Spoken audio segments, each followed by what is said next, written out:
Yan. Hi to your vlog. Pakita natin sila yung mga tao. Hero na. May kakaibang hayop dito. This is Mount Makiling Forest Reserve, an inactive stratovolcano found in the provinces of Laguna and Batangas. It rises an elevation of 1,090 meters above sea level. If you're planning to have your first major hike, Mount Makiling is the best for you as it offers the beautiful, stunning scenic views of trees and a huge variety of diverse plants and animals. Grabe.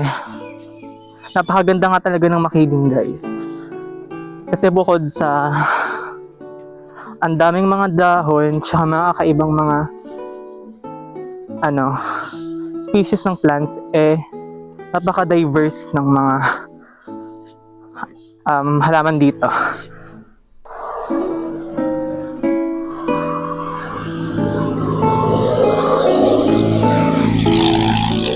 Nakikita nyo ay may mga tindahan nga dito na pwedeng pagbilihan ng tubig, pagkain. And don't forget na laging magdadala ng pera. Tara.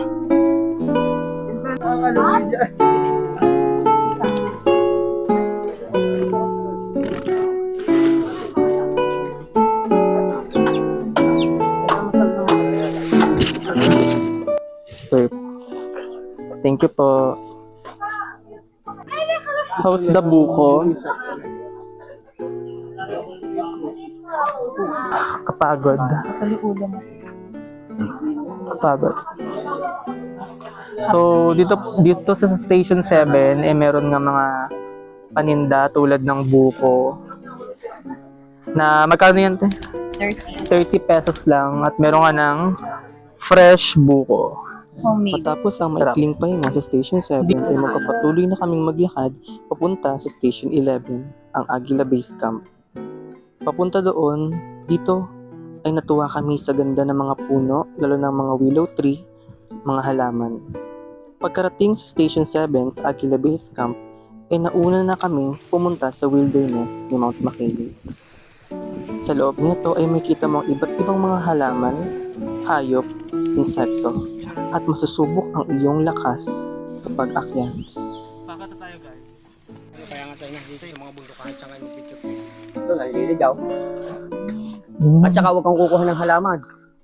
Kasi yung halaman, mayroong kung hindi sa'yo ang bawi yun sa pamilya mo, magkaka-27 na tayo. Bata ka? Bata pa.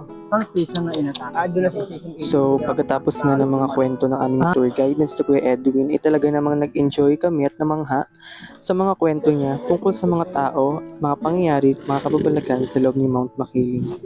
Dito ay napagtanto namin na talagang mahal na mga lokal ang bundok na ito sapagkat inaalagaan nila pati ang mga istorya at mga kababalagan dito. Guys, the beauty of being unusual.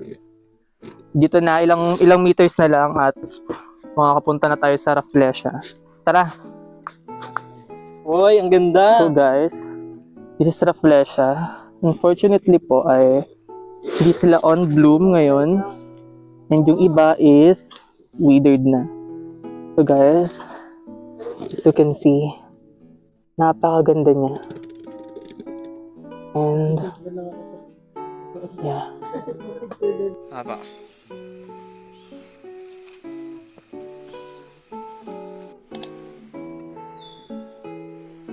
Parang feeling ko may gumagapang.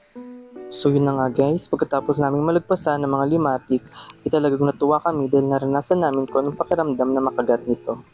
Pagkatapos namin, narating na namin ang Station 30, Peak 2 o summit ng Mount Makiling. Ito ang pinakatuktok ng Mount Makiling. And here we are.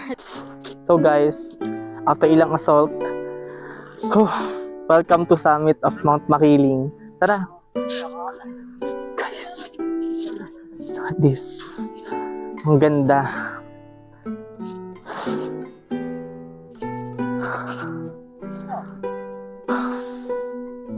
Diba yung feeling talaga kapag akat mo siya after ng ilang assault tsaka ilang hike kasi hindi biro guys. Look. Kita. Sobrang putik kaming lahat. Limatik, putek, sakit sa paa, gamba, lahat. Grabe.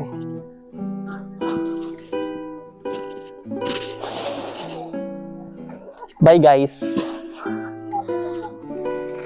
Isa nga naman sa malalaking pangarap ng mga mahilig umakyat sa bundok ay ang marating ang tuktok nito. At isa sa pangarap namin ay marating ang tuktok ni Makilin. Noon, ito'y isang kwento lamang na puno ng misteryo at magagandang istorya. Ngayon, nasaksihan natin na tunay nga namang napakaganda ng bundok na ito. Muli, ako si GMOY at sa susunod ulit na ating kabanata.